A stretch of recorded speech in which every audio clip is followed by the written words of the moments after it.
Meus irmãos, a paz do Senhor, com alegria, na manhã deste domingo,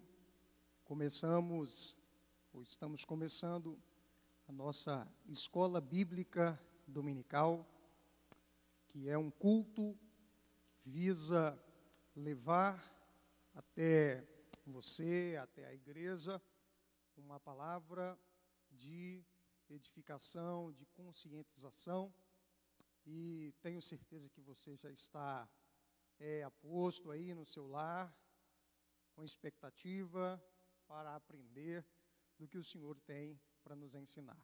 Louvamos a Deus por esse dia, louvamos a Deus por nos preservar com vida, com saúde, com vitalidade até aqui. E hoje nós vamos tratar de um assunto muito importante sobre a vida de Esther, mais uma etapa da vida de Esther. Antes, portanto, quero convidar você para fazermos uma oração e começarmos então aqui a nossa escola bíblica dominical. Oremos ao Senhor. Pai nosso, bendito Deus, no nome de Jesus, nós te agradecemos, nós celebramos o seu nome por sua fidelidade, por nos conservar a nossa casa e nos permitir nesse dia estar acompanhando mais uma lição que será ministrada nos próximos minutos. Fica conosco, abençoe-nos de uma maneira especial e ilumina-nos, ó Deus, ilumina nossa mente, o nosso coração, pois queremos absorver mais da fonte que emana da sua palavra. Em nome de Jesus, essa é a nossa oração. Amém. Amém. Queridos, antes de lermos um texto, antes de falarmos do tema da nossa lição, gostaria de rapidamente deixar aqui um comunicado da direção da nossa igreja aos irmãos. Considerando o decreto que foi divulgado no final de semana, ainda nesse final de semana, a partir de terça-feira, retomaremos os nossos cultos presenciais, observando a capacidade máxima permitida aqui do ambiente interno, 30% da capacidade, tendo todos os cuidados, que a utilização do álcool na chegada, do álcool em gel na chegada, do devido distanciamento no ambiente interno do templo. Então, vamos retomar os nossos cultos presenciais. E queremos também solicitar aos irmãos que compareçam utilizando a sua máscara, tendo todo o cuidado, e é uma grande alegria para nós poder retomar os nossos cultos presenciais.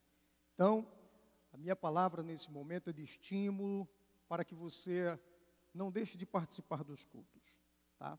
Mobilize aí a sua família, mobilize aí aqueles que estão na faixa abaixo dos 60 anos e venha para a casa de Deus, venha aprender. Na terça-feira nós teremos um estudo bíblico aprofundado e que vai te fortalecer sua fé, a sua esperança e a convicção no Senhor, tá bom? Então fica aí esse comunicado.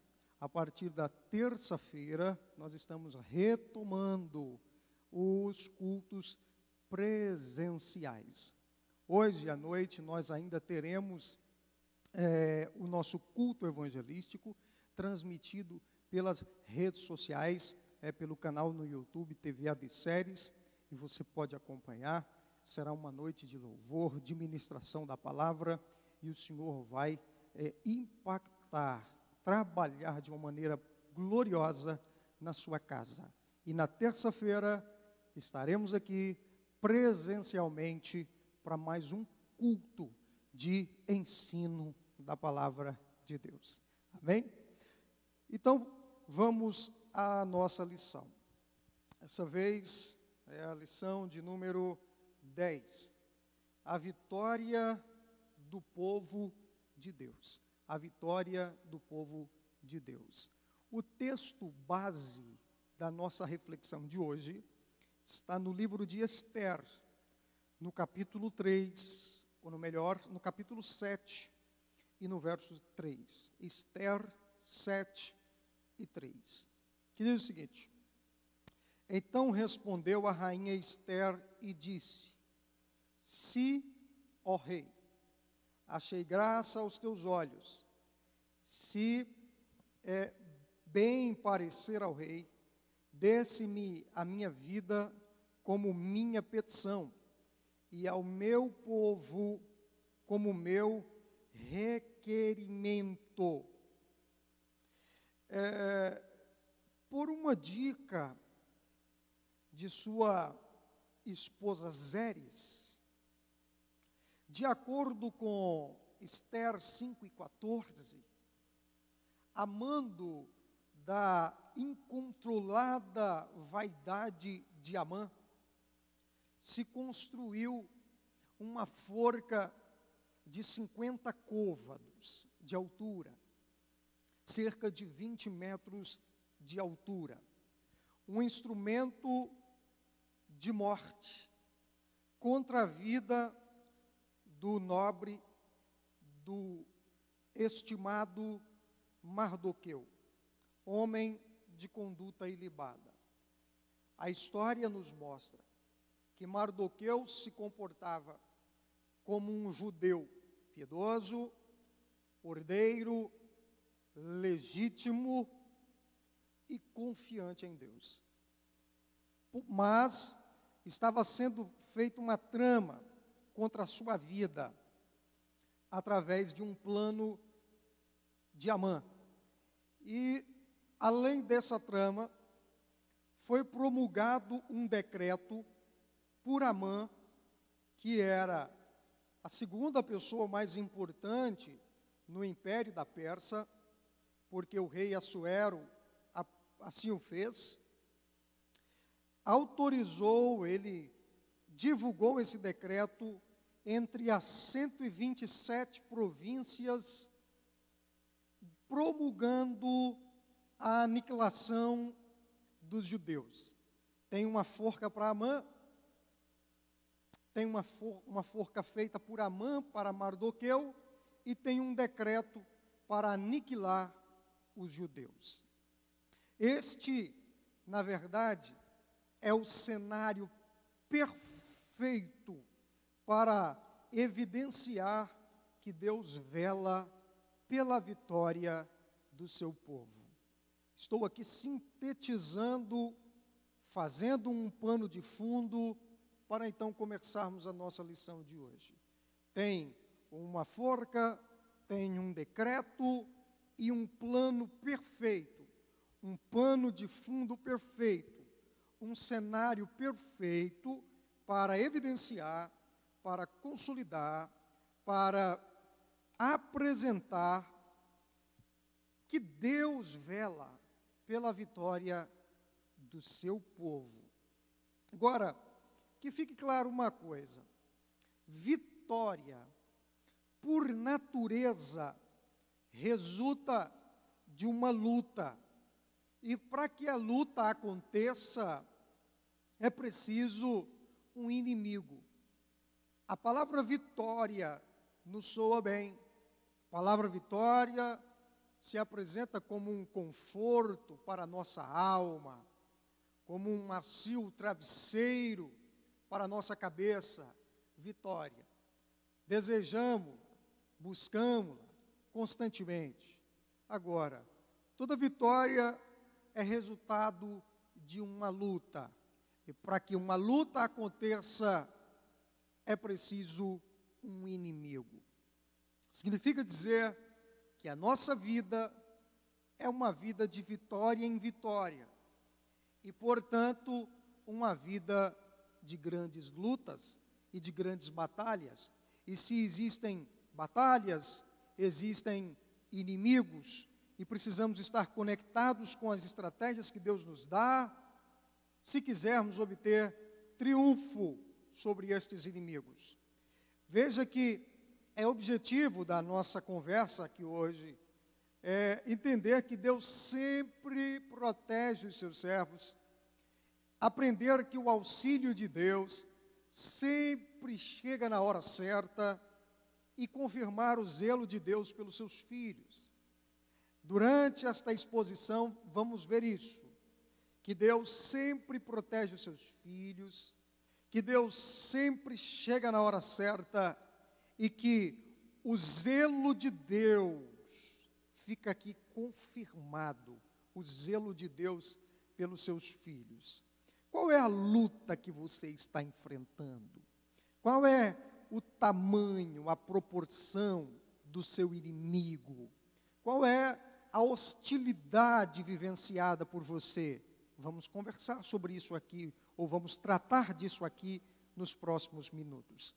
Primeira parte da nossa lição tem o seguinte título aqui, ó: Deus nos garante vitória.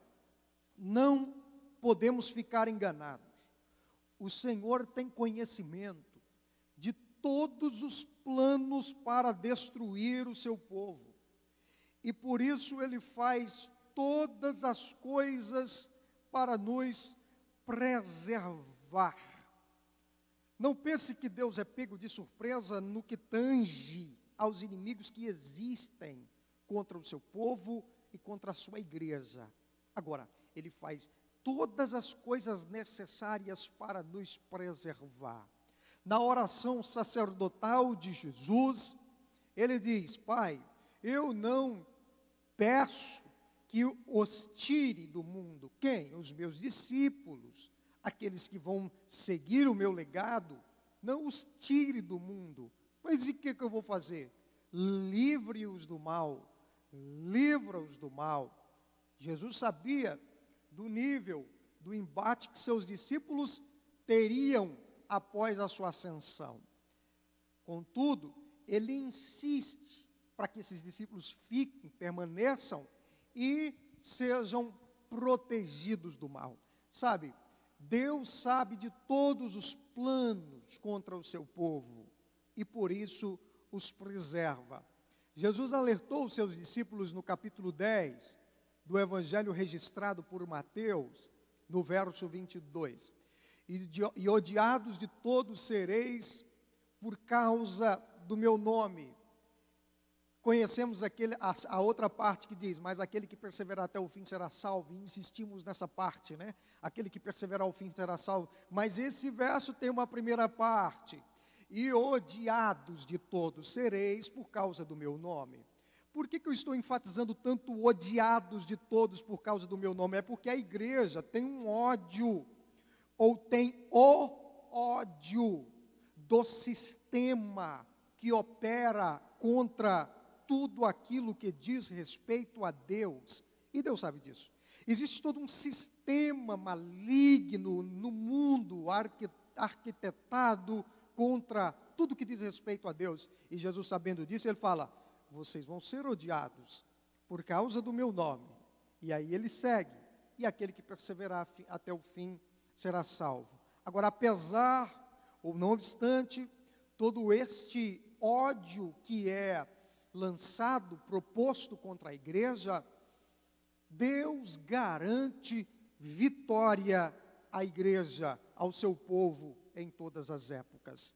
Na parte do Deus nos garante vitória, nós podemos ser confrontados por uma questão.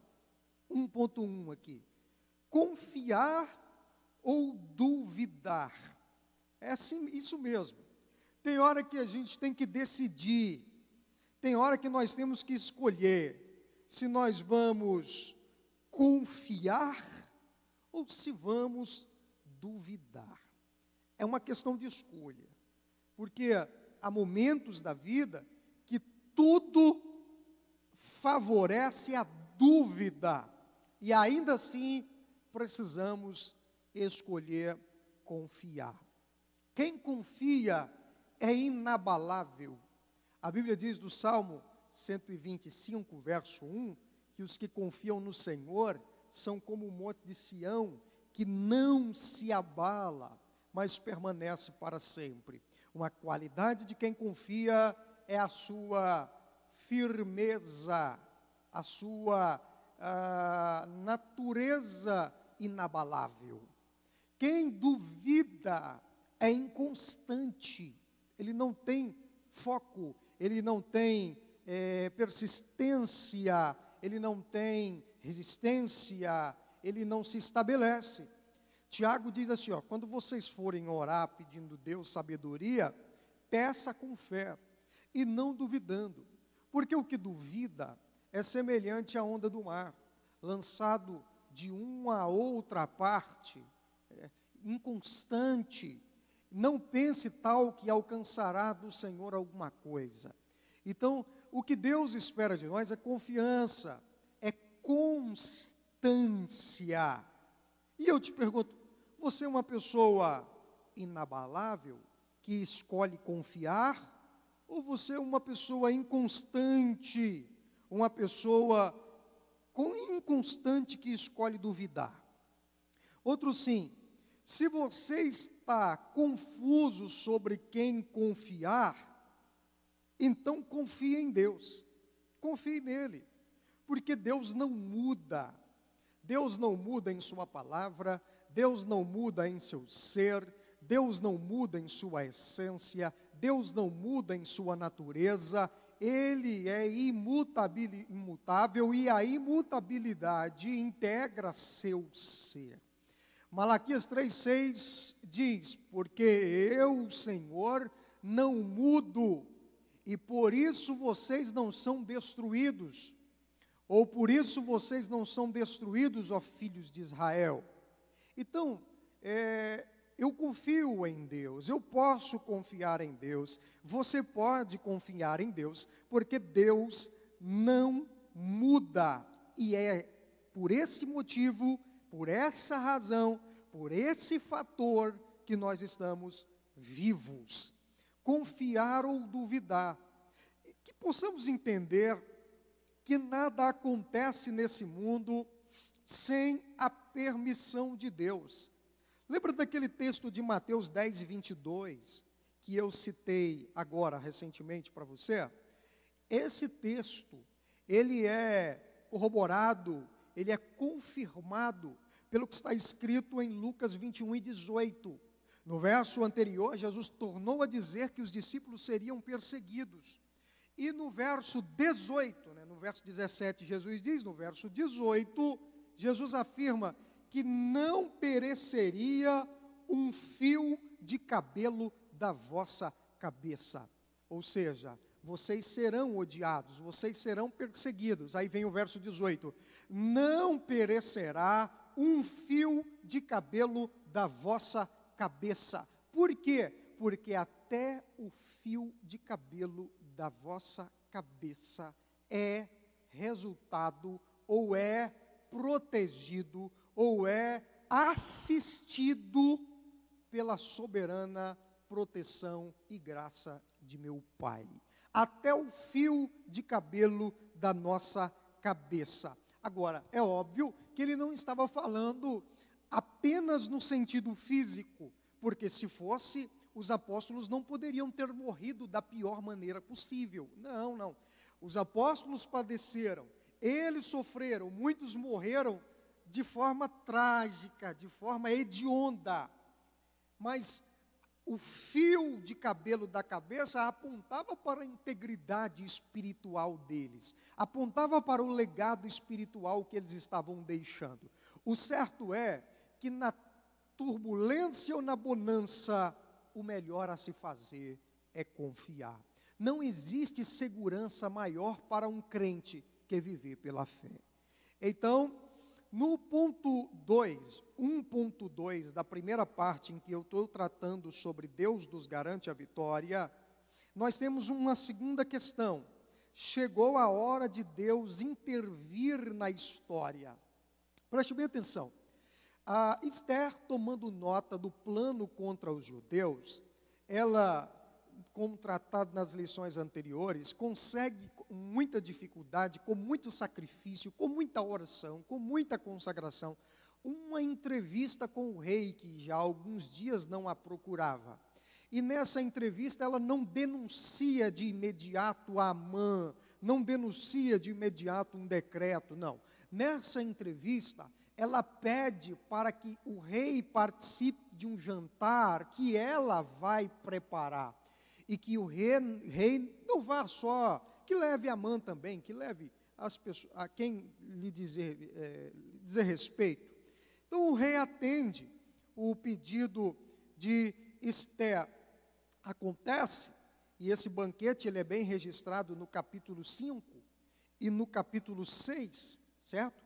Acontece que nesse banquete, Esther faria um pedido, faria toda a exposição da covardia de Amã. Então, ela começa nesse momento a trabalhar em prol de uma cerimônia, de um banquete para o rei.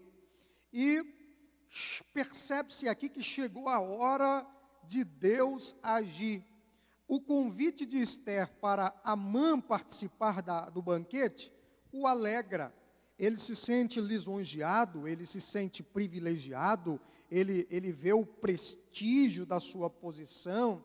Era um grande prestígio participar com a família real. Agora, para uma pessoa normal, uma pessoa comum, que não conhece a história dos judeus, esse banquete se tratava de um prestígio, de um evento que estava sendo feito pela rainha para prestigiar o rei e seus convidados.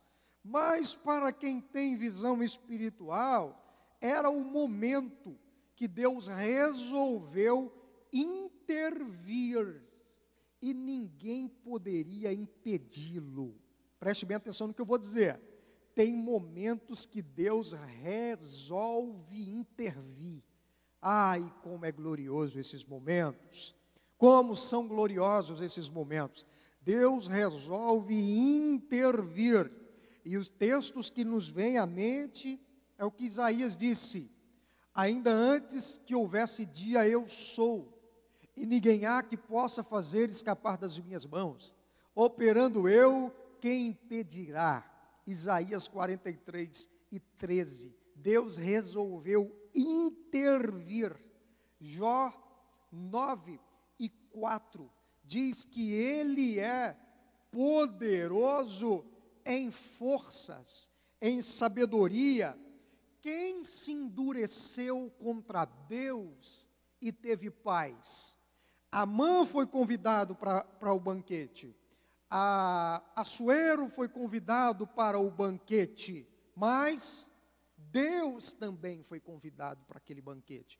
E Deus resolveu intervir naquela altura ou àquela altura em defesa de seu povo, em defesa de seu povo. Sabe, queridos, eu quero aqui acreditar e ministrar sobre você, sobre a sua casa, que vai haver uma intervenção divina à altura da sua necessidade.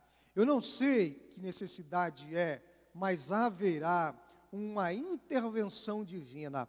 E de repente a intervenção está acontecendo nesse dado momento, enquanto nós estamos falando, enquanto eu estou ministrando. Haverá uma intervenção de Deus para a sua casa, no nome de Jesus. No 1.3, Esther delata Amã. Tá bom, teve um banquete, e aí a rainha faz toda uma apresentação, se conteve, não se apresenta, se controla, e em dado momento ali do banquete, ela então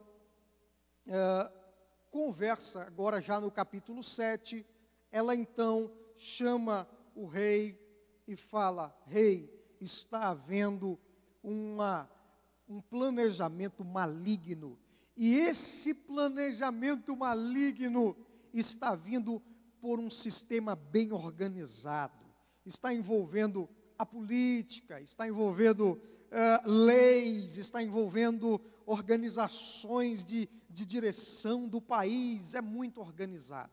E diz respeito à minha morte, diz respeito à morte do meu povo.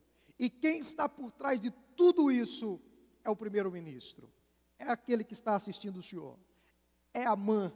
Amã é o autor do projeto de lei que determina a morte, a minha morte e a morte do meu povo. O rei se apavora com aquilo, fica pasmo com toda a situação, se ausenta da sala, depois volta. A essa altura Amã já está pedindo misericórdia. Denunciar alguém não é tão simples. Denunciar alguém não é tão simples. Exige persistência, exige valentia, exige provas que não é fácil de obter. E Esther tinha as duas, tinha as provas e tinha a valentia, e ela faz o pedido. Sabe, preste bem atenção. Olha o quanto é importante uma mulher sábia dentro de um lar. A esposa de Amã, Zeres, o aconselhou: faça uma forca e mate Mardoqueu. A esposa de Assuero está dizendo: rei, está tendo um projeto aí que vai prejudicar a ordem do país. Eu preciso da sua defesa, eu preciso da sua ajuda. Tem uma mulher sábia lutando por seu povo, lutando pela ordem pública, lutando pelo interesse do reino. E tem uma mulher insensata ordenando a morte de pessoas inocentes. De um lado tem uma mulher maligna ordenando morte de pessoas inocentes, é a Zeres determinando a morte do Mardoqueu. E do outro lado tem Esther lutando pela vida de pessoas inocentes, pessoas que não pediram para morrer. Portanto, minha irmã, seja sensata. A mulher sábia edifica a casa, mas a tola a destrói com as próprias mãos. Sabe, seguramente a rainha Esther sabia a seriedade de escolher. Esther sabia a seriedade de escolher. Ela pede uma entrevista com o rei aponta o cetro, só que ela já não vai denunciando Amã, não, ela vai marcar um banquete, e só nesse banquete ela vai abrir o coração para que então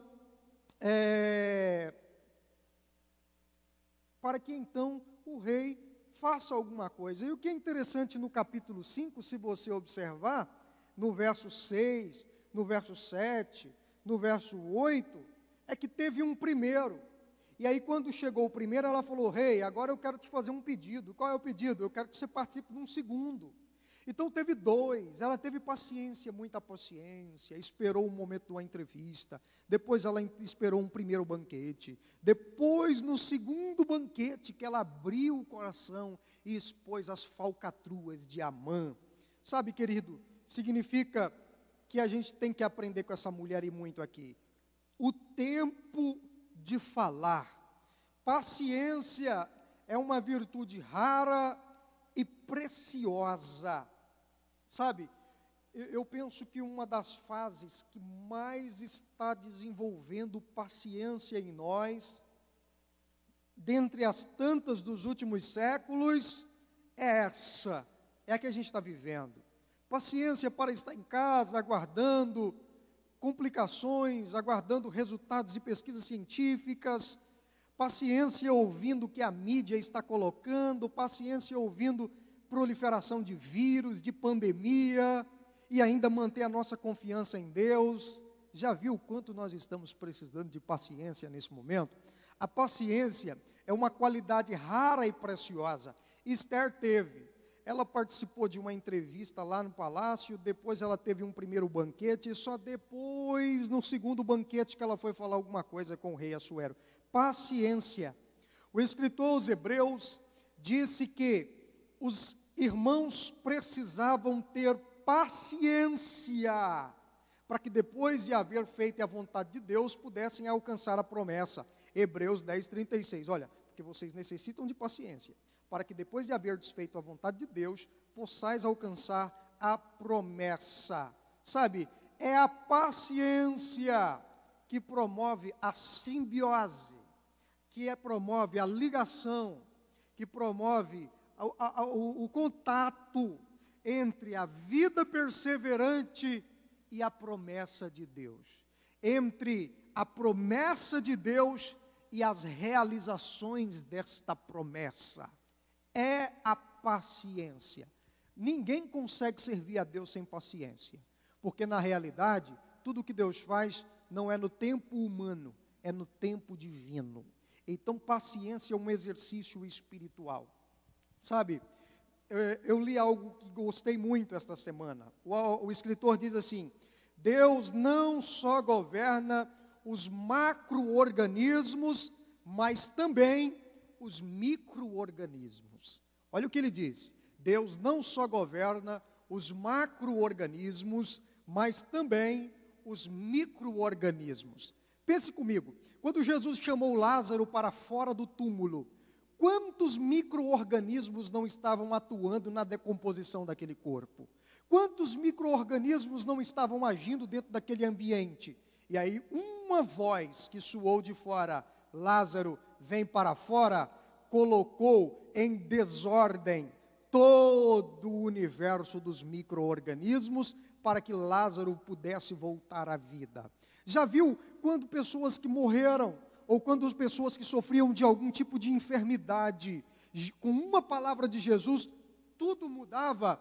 Porque Ele comanda não só os micro-organismos, mas os macro-organismos. E o que seriam os macro-organismos? Os governos, as nações, os elementos maiores, os elementos colossais da natureza. Enfim, Deus tem poder não só sobre os macro-organismos, e quando falo de macro-organismos, eu falo de vírus, inclusive, eu falo de protozoários, eu falo de células, eu falo de todos esses micro-organismos, e Ele tem poder também sobre os macro-organismos, porque tudo são obras das suas mãos.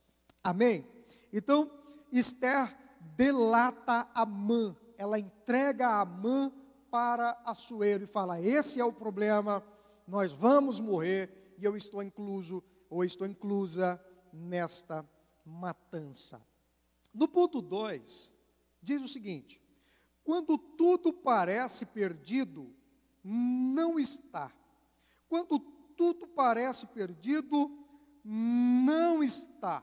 Como disse anteriormente, uma pessoa normal, comum, ao olhar para esse texto, vê uma rainha preparando um jantar suntuoso, como uma cortesia real para contato com seu esposo, com seu rei.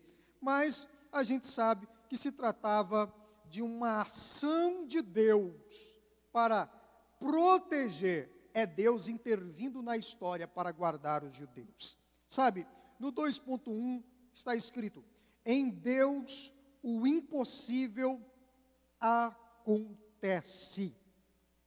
Esther nos ensina que em Deus podemos ver o impossível acontecer e nos mostra que nada estava perdido. Remover um decreto real é superar a palavra do primeiro-ministro da época, superar a palavra do homem mais influente da época depois do rei, era algo logicamente, humanamente perigoso. Mas Esther ousadamente fala ao rei. Esteja atento ao que eu vou dizer. Normalmente, os feitos impossíveis de Deus são acessados por homens comuns, que pela fé fizeram o possível. Tá? O impossível de Deus é acessado por pessoas comuns, que pela fé fizeram o possível. Pastor, eu não estou entendendo. Tá bom, preste bem atenção. Deus diz a Abraão: farei de você uma nação numerosa, não vai dar para contar seus descendentes. Você e sua família vai dar origem a uma família, a um povo numeroso. Isso é impossível. Mas Abraão o que fez? Saiu da sua terra, da sua parentela, para a terra que Deus estava lhe mostrando, e decidiu viver uma vida de fé obediente. Isso é possível. Andar e obedecer é possível. E quando eu faço o possível, Deus faz o impossível. Elias disse que choveria depois de 3 anos e meio de seca. É seca, não tem chuva. Ele chega e fala: vai chover, pode correr que vai cair muita chuva. Impossível, impossível. E o que ele fez? Ele foi orar, foi para o monte e foi orar. E continuou orando, até que a chuva veio. Por quê? Fazer chover é o impossível, isso é para Deus. Mas orar é o possível, isso é para mim. Eu oro e Deus faz chover. Quando eu faço o possível, quando eu faço aquilo que está ao meu alcance, Deus faz o impossível. Então grave isso.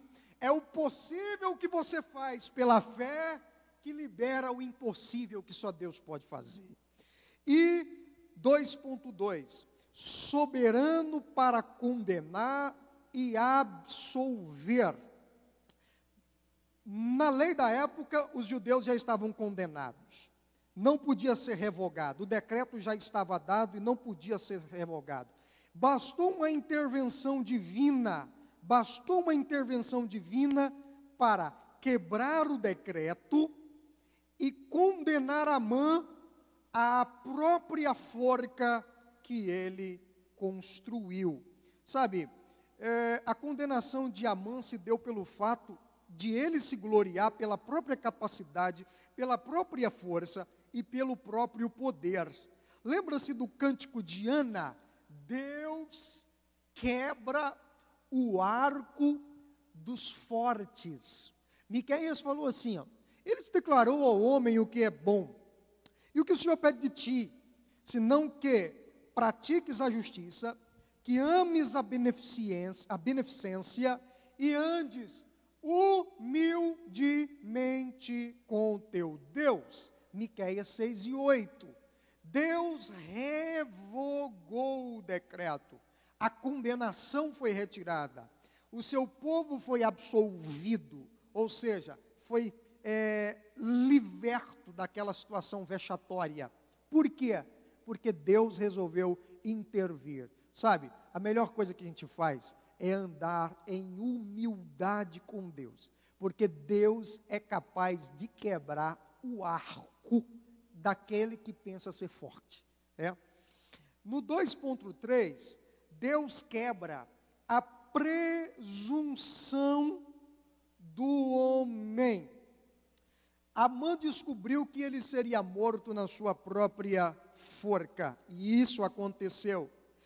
Lugar preparado para Mardoqueu ficou para Amã, e a presunção de Amã, encharcado de orgulho, de vaidade, de soberba, foi destruída. Pastor, e o que é presunção? Presunção é a opinião exacerbada, excessivamente boa acerca de si mesmo.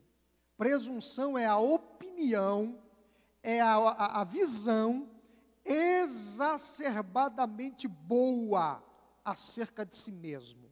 Ou seja, é aquela pessoa compenetrada em si mesma, que encontra em si a razão da bondade, do ser completo. É aquele tipo de gente que se acha, né?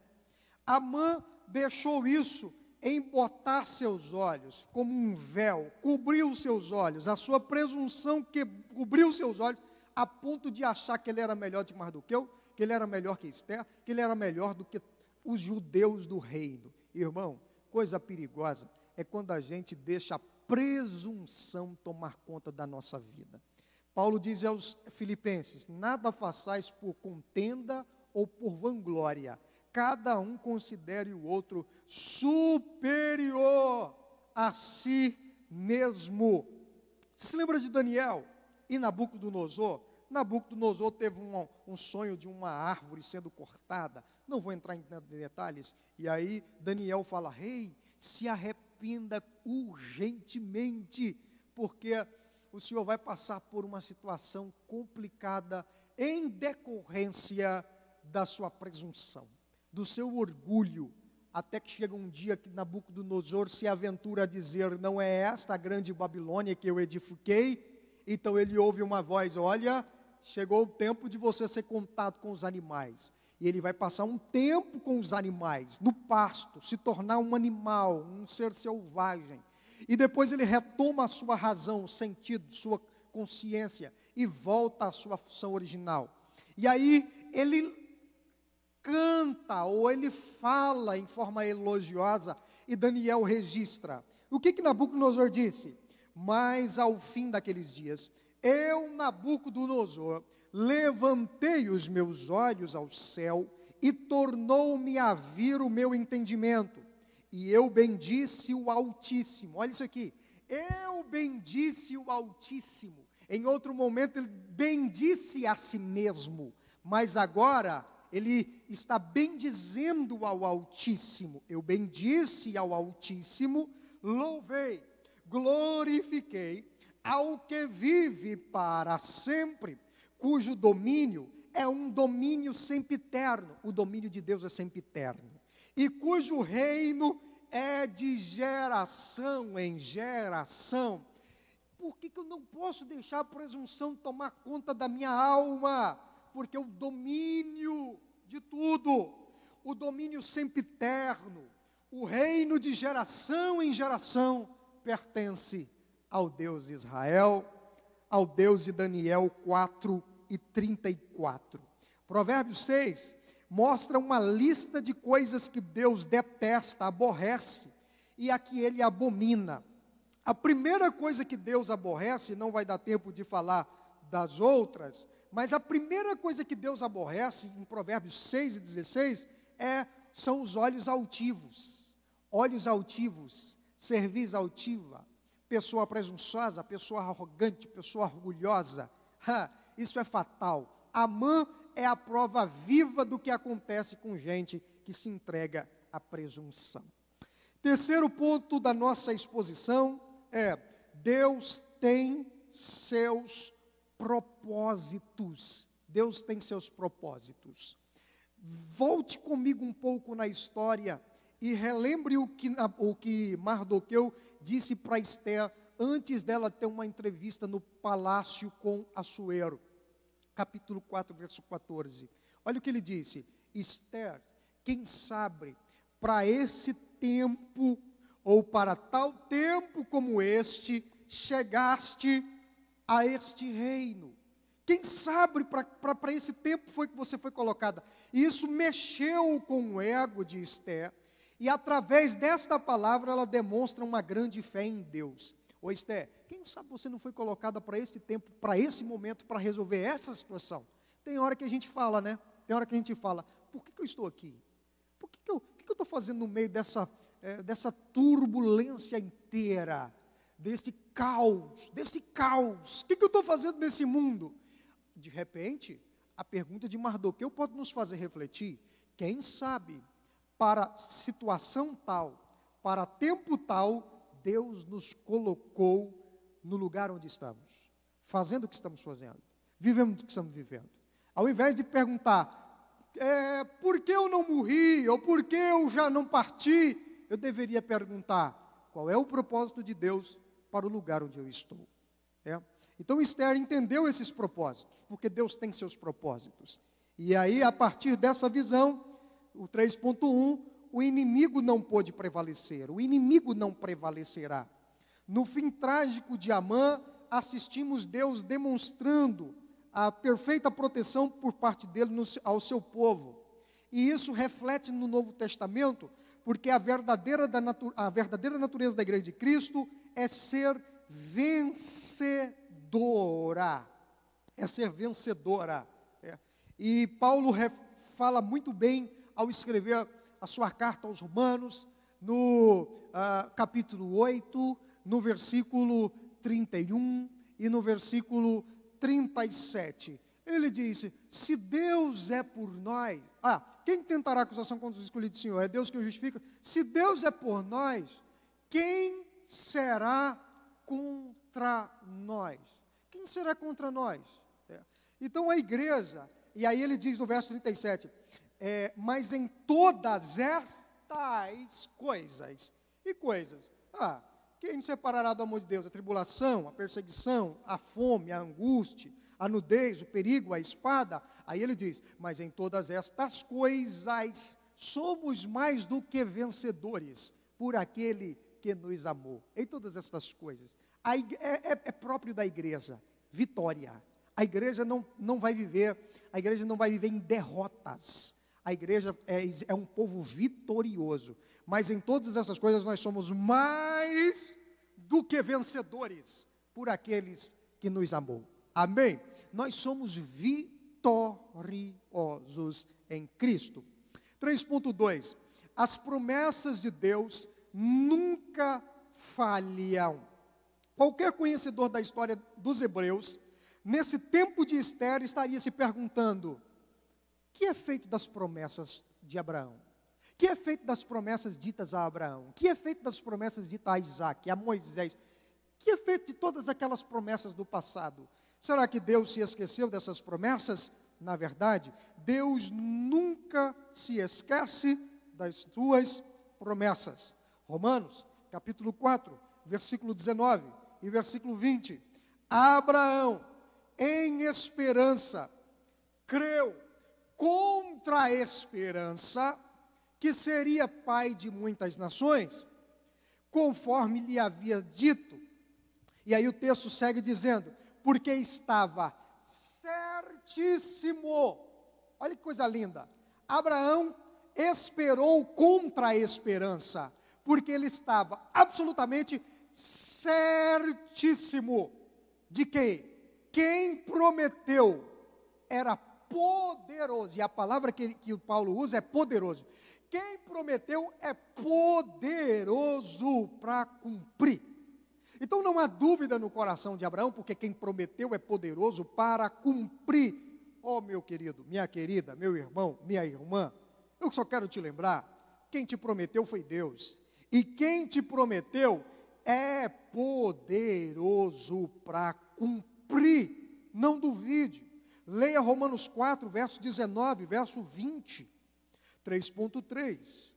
O Senhor cuida do seu povo.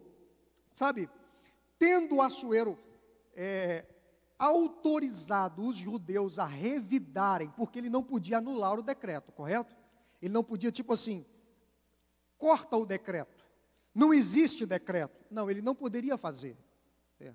Até porque eu disse aqui que o decreto foi anulado a partir da ação do segundo decreto. Como assim? Ele emite um segundo, autorizando os judeus revidarem o ataque do primeiro. Então, o sentido que eu quis dizer de que o decreto foi anulado é que ele emitiu um segundo que dava liberdade para o povo reagir ao primeiro.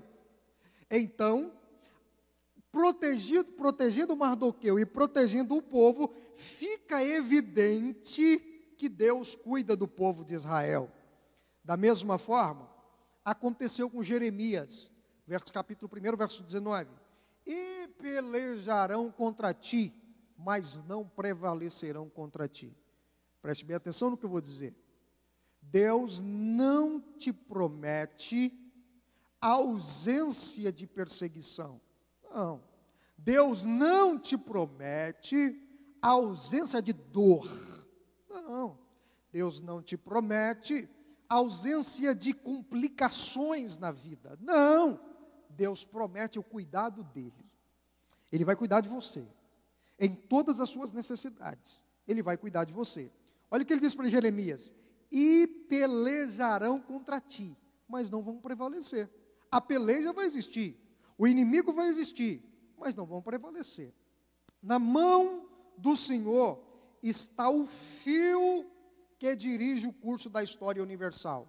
Apocalipse 22:13.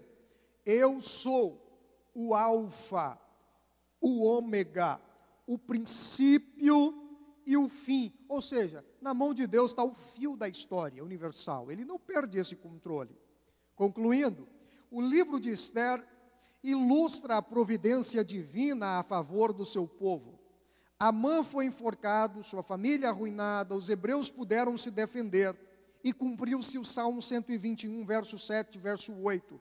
O Senhor te guardará de todo o mal, o Senhor guardará a tua alma, o Senhor guardará a tua entrada e a tua saída, desde agora e para sempre, e a vitória é do povo de Deus. Queridos, então, só reforçando o que eu disse aqui para vocês, na verdade, Deus nos garante a vitória. Quando tudo parece perdido, não está. E Deus tem seus propósitos. Em tudo a mão do Senhor está dirigindo. Ele tem seus propósitos. Tenha paciência, porque a vitória é do povo de Deus. Quero convidar você para orarmos e concluir aqui a nossa lição e reforço. Hoje à noite, culto evangelístico, esteja acompanhando pelo canal da igreja, na TV AD Séries, no YouTube, e na terça-feira, culto presencial. Venha participar, não fique em casa, tá bom? Venha participar, venha com a sua máscara, teremos todas as medidas de segurança possível para que você esteja louvando e adorando a Deus aqui nesse lugar, e o nome do Senhor será glorificado. Vamos orar. Senhor nosso Deus, nós queremos celebrar o seu nome nessa manhã de domingo, pelo que aprendemos, pelo que ouvimos, pelo que recebemos. Pai, o Senhor é aquele que nos garante a vitória, e em Ti somos mais do que vencedores. O Senhor é aquele que guarda a nossa entrada, que guarda a nossa saída, desde agora e para sempre. Esteja abençoando o seu povo, esteja nos protegendo, nos livrando do mal, esteja nos dando estratégias frente aos ataques do maligno. Eu sei que os arsenais do maligno são muitos, mas também esteja nos cobrindo com as suas armaduras, capacete, espada, escudo, sapato, enfim, Senhor, esteja nos dando as ferramentas e as armas certas. Fica conosco, abençoe a nossa vida, abençoe o nosso dia, abençoe a nossa casa, e essa é a nossa oração, que essa palavra possa ser aplicada ao nosso coração e a possamos viver, sabendo que o possível cabe a nós e o impossível é realizado por Ti. Fica conosco, Pai, no nome de Jesus nós te agradecemos.